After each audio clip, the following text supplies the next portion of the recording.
বানাবো ঠান্ডা ঠান্ডা লেবু জুস। তো প্রথমে লেবুটা কেটে নেব।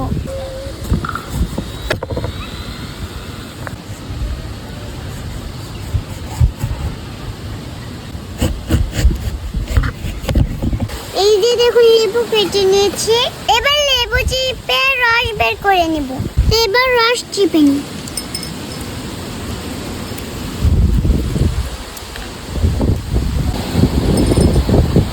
এবার দিয়ে দেব চিনি, তারপরে দিয়ে দেব হালকা পরিমাণে লবণ।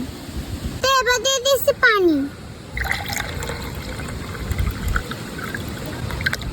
তারপরে লেবুর পানিটা সুন্দর মতো মিক্স করে গুলে নিই।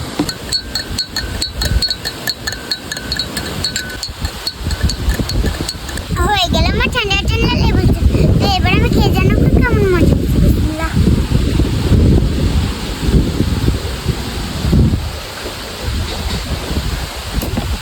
কি স্বাদ, পানটাই জোরালো। তো আর কেন দেরি, আপনারাও বাসায় বানিয়ে খান ঠান্ডা ঠান্ডা লেবু জুস। ভিডিওটি ভালো লাগলে একটা লাইক কমেন্ট। তো আজকে এই পর্যন্ত, সবাই ভালো থাকবেন, সুস্থ থাকবেন। আল্লাহ হাফেজ, টাটা বন্ধুরা।